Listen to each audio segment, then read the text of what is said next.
Hello, bachcho. How are you all? I am Meenu, your mathematics teacher.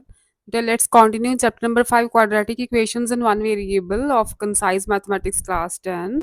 Exercise 5C तक complete हो चुकी है अपनी, right? 5D से करते हैं कंटिन्यू और 5D जो एक्सरसाइज है वो है based nature of the roots पे। ठीक है, तो देखो रूट्स की नेचर कैसे पता चलती है कि कैसे रूट्स हैं इक्वेशन के। तो आपको पता है डिस्क्रिमिनेंट क्या होता है, बी स्क्वायर माइनस फोर ए सी, है ना। जनरल फॉर्म क्या है, A X square plus B X plus C is equal to zero. तो इस इक्वेशन के अकॉर्डिंग अगर बी स्क्वायर माइनस फोर ए सी हम फाइंड करें तो डिस्क्रिमिनेंट की वैल्यू आएगी। अगर डिस्क्रिमिनेंट की वैल्यू किसी इक्वेशन में ग्रेटर देन ज़ीरो हो जाए, ठीक है, if discriminant is greater than zero, then roots are real and unequal. ठीक है, अनइक्वल बोल लो, डिस्टिंक्ट बोल लो, डिफरेंट बोल लो। If discriminant is zero, then roots are real and equal. ठीक है, रियल एंड इक्वल कब होते हैं, जब डिस्क्रिमिनेंट ज़ीरो हो जाए। रियल एंड अनइक्वल कब होते हैं, जब डिस्क्रिमिनेंट ग्रेटर देन ज़ीरो हो जाए। अगर आपको सिर्फ और सिर्फ रियल रूट बोला है कि रूट्स आर रियल और नॉट, तो देखोगे discriminant is greater than equal to zero for real roots, क्योंकि रियल, इसके लिए भी रूट्स रियल हैं, इसके लिए भी रूट्स रियल हैं। तो discriminant greater than equal to zero होगा तो रूट्स आर रियल। अच्छा, अगर डिस्क्रिमिनेंट नेगेटिव आ जाए, अगर डिस्क्रिमिनेंट नेगेटिव आ जाए, लेस देन ज़ीरो आ जाए, then roots are not real. Then roots are not real, क्या बोलेंगे हमें, it has imaginary roots, that quadratic has imaginary roots. Not real मतलब इमेजिनरी रूट्स हैं। ठीक है, तो स्टार्ट करते हैं एक्सरसाइज 5D। ठीक है, तो आपको सारी 5D में बस डिस्क्रिमिनेंट फाइंड करना है और रूट्स की नेचर बतानी है। यहाँ आपको गिवन होगा कि रूट्स आर रियल या रूट्स आर इक्वल और उसमें किसी न किसी कोफिशिएंट की वैल्यू फाइंड करनी है। 5D का फर्स्ट हम देखो MCQs हैं, पहले 5 जो हैं। Choose the correct answer from the options given below. Equation 2x square minus 3x plus 1 is equal to 0 has distinct and real roots, no real roots, equal roots और imaginary roots. These are the options. तो क्या करोगे आप, discriminant find करोगे। Discriminant is B square minus four A C. इस case में discriminant आ जाएगा B square is minus three square that is nine minus four A C, four मतलब multiply two is eight, discriminant आ गया one. ठीक है, ए सी की value A is two, C is one, one is greater than zero. ठीक है, तो discriminant is greater than zero, roots are real and option है आपकी डिस्टिंक्ट एंड रियल। ठीक है, तो ऐसे लिख देती हूँ मैं, डिस्टिंक्ट एंड रियल। ठीक है, डिस्टिंक्ट हो सकते हैं, डिफरेंट भी लिखा हो सकता है, अनइक्वल भी लिखा हो सकता है। तो roots are real and distinct. B है, which of the following equation has two real and distinct roots. Equations दिए हैं, दे आर फोर इक्वेशंस। तो आपको टर्न वाइज चेक करनी होगी कि कौन सी इक्वेशन के रूट्स रियल एंड डिस्टिंक्ट हैं, मतलब किस इक्वेशन का डिस्क्रिमिनेंट ग्रेटर देन जीरो आ रहा है। तो फर्स्ट इक्वेशन ट्राई करते हैं, x square minus five x plus six is equal to zero. Discriminant is B square minus four A C, B is minus five square 25 हो जाएगा, four ए सी 24। तो one, इसी केस में डिस्क्रिमिनेंट ज़ीरो से greater आ गया। ठीक है, one is greater than zero. तो फर्स्ट इक्वेशन के रूट्स जो हैं रियल एंड डिस्टिंक्ट मिल गए आपको। First option is the correct option. Number C is, if the roots of x square minus px plus 4 is equal to 0 are equal। ठीक है, आपको given है कि इस इक्वेशन के रूट्स इक्वल हैं, मतलब for equal roots discriminant zero होना चाहिए, डिस्क्रिमिनेंट जीरो होना चाहिए। Then the values of P are, तो पी की वैल्यूज फाइंड करो।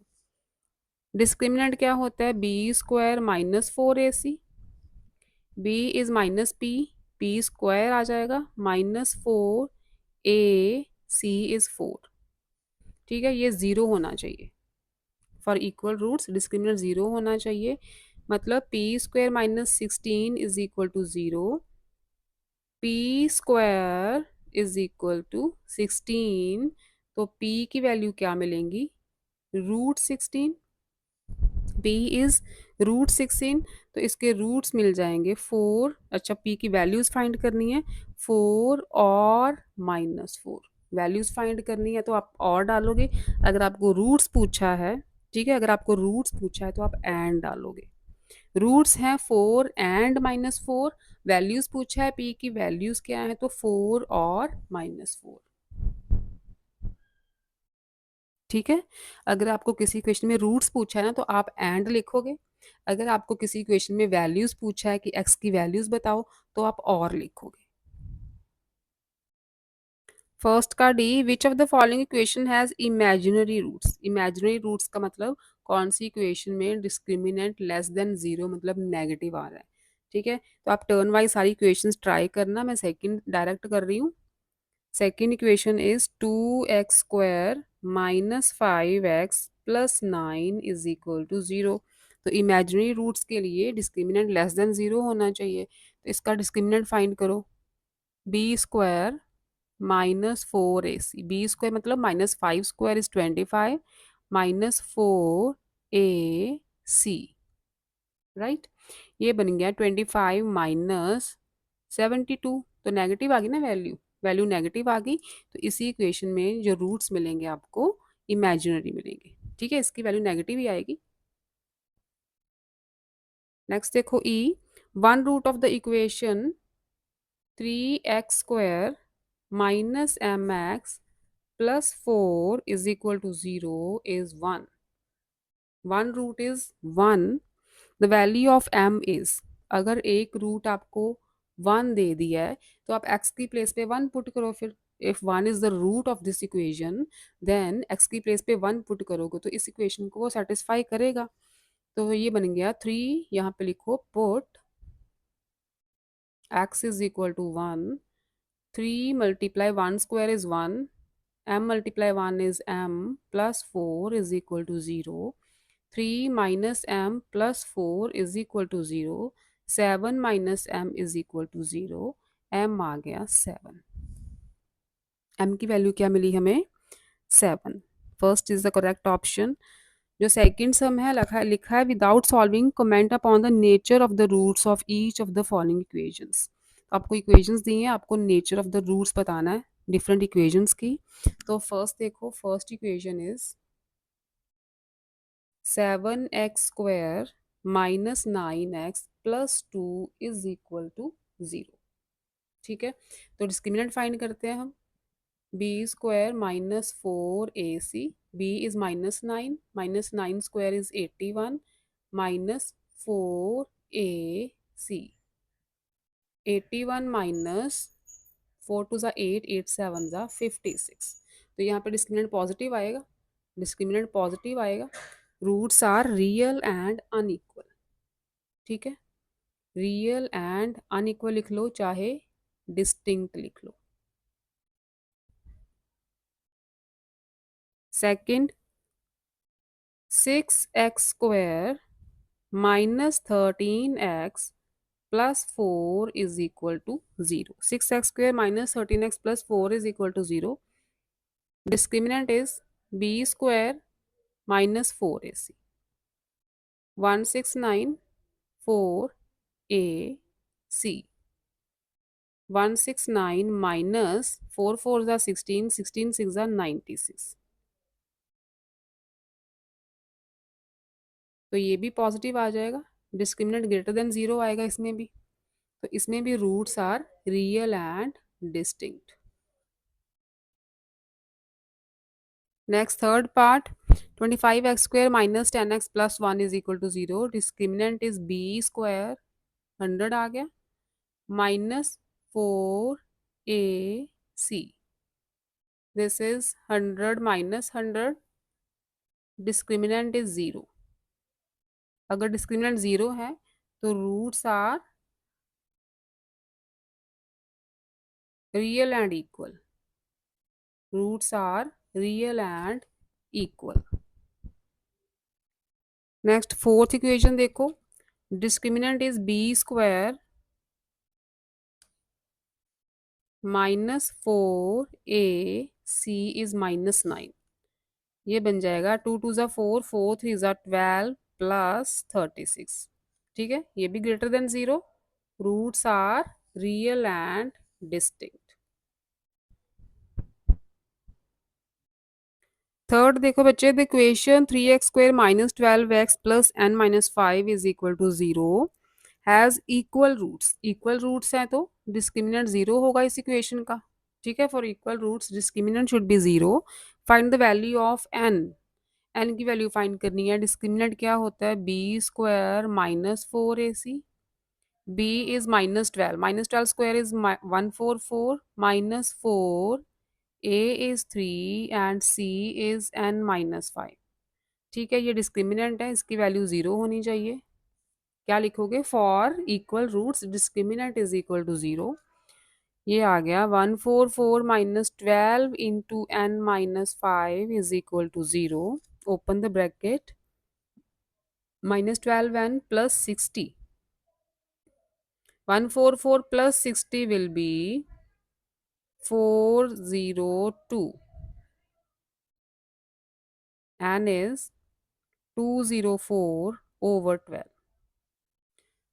12 ones are 12 and 8 4 7। ठीक है, n की वैल्यू क्या मिली, 70। Next fourth question, this is the question, find the value of m if the following question has equal root. इसमें भी रूट्स आर इक्वल, तो डिस्क्रिमिनेंट इसका भी जीरो होना चाहिए। मतलब बी स्क्वायर -4ac की वैल्यू जीरो होनी चाहिए। b इज 5 + m, नेगेटिव है, स्क्वायरिंग करेंगे तो पॉजिटिव ही आएगी, right. -4ac is equal to zero. a plus b whole square से ओपन करो इसे, a square plus b square plus 2ab -4 16 ज़ा 64, m-2 is equal to 0। It will be 25 plus m square plus 10m minus 64m minus minus plus 128। ठीक है, 64 इससे multiply होगा, फिर 64 2 से भी मल्टीप्लाई होगा, ये क्वाड्रेटिक बनेगी, है ना। M square -64 plus 10 is -54m plus 128 plus 25, ये बन गया 351। ठीक है, ये इक्वेशन बन गई। मिडिल टर्म को स्प्लिट करते हैं, 153 के फैक्टर्स बनाएं तो 3 3 17 बनेंगे, और 17 3 ज़ा 51, 51 3 ज़ार 153। तो 51 और 3 लेते हैं, दोनों नेगेटिव। ठीक है, दोनों कंडीशन सेटिस्फाई होंगी, प्रोडक्ट वाली भी और मिडिल टर्म वाली भी। Take m common, m-51 -3 common, m-51 is equal to 0। m-51 and m-3, m की दो वैल्यूज आएंगी, 51 3। ठीक है, वैल्यूज निकाली हैं तो लिखेंगे हम 51 और 3। Fifth is find the value of k for which the equation 3x² -6x plus k has distinct and real roots. Distinct and real roots के लिए discriminant should be greater than 0. ठीक है, discriminant is b square -4ac should be greater than 0. b is -6, -6 square is 36, -4 a and k. c is k, 36 -12k greater than 0 होनी चाहिए। 36 should be greater than 12k, इसका मतलब 12k should be less than 36। ठीक है, ये वाला जो sign है लेस वाला वो 12 के की तरफ है ना, तो मैंने सिर्फ इधर उधर की है टर्म्स। के की वैल्यू आ जाएगी less than 36/12, that is K is less than 3। K की वैल्यू लेस देन 3 होनी चाहिए। Last question is given that 2 is the root of equation this. ठीक है, इस इक्वेशन का रूट है 2, तो पहले x की प्लेस पे 2 पुट करें, because 2 is the root of this equation, तो 2 जो वैल्यू है x की इस इक्वेशन को सेटिस्फाई करेगी। ये बन गया 3 multiply 2 square is 4 minus p into 2 plus 1 is equal to 0। 12 minus 2 plus 1 3p is equal to 0। p की वैल्यू आ जाएगी 12/3 डैट इज 4। p की वैल्यू 4 आ गई। जो सेकंड इक्वेशन है बोला है कि that the equation p x square minus q x plus 9 is equal to 0 has equal roots. ये इक्वेशन है ना, इसकी रूट्स इक्वल है। तो p की वैल्यू, ये जो p की वैल्यू इस इक्वेशन में पुट कर दो पहले। 4x² minus q x plus 9 is equal to 0। अब ये जो इक्वेशन बनी है इट हैज़ इक्वल रूट्स, मतलब इसका डिस्क्रिमिनेंट 0 होना चाहिए। ठीक है, इट हैज़ इक्वल रूट्स, तो डिस्क्रिमिनेंट 0 होना चाहिए इसका। मतलब b² minus 4ac is equal to 0 for this equation. b² is q² minus 4a is 4c is 9। क्या मिल गया? q² माइनस 4 4 ज़ा 16 एंड 16 9 ज़ा 144 इज इक्वल टू 0। q की वैल्यू आ जाएगी, q² is 144, q is root 144, तो q की value या तो 12 होगी या तो -12। ठीक है, रूट है -12 का स्क्वेयरिंग करोगे तो भी 144 ही मिलेगा, 12 का स्क्वेयर करोगे तो भी 144 ही मिलेगा। तो ये थी find the values of p and q बोला है ना, तो p की वैल्यू 4 आ गई है, q की वैल्यू 12 और -12। ठीक है, तो इसके साथ आपकी एक्सरसाइज 5D होती है ख़त्म। लास्ट एक्सरसाइज बची है अपनी 5E, तो कल करेंगे बच्चे नेक्स्ट लेक्चर में 5E, और उसके साथ ये चैप्टर होगा कंप्लीट। ओके बच्चों, बाय बाय।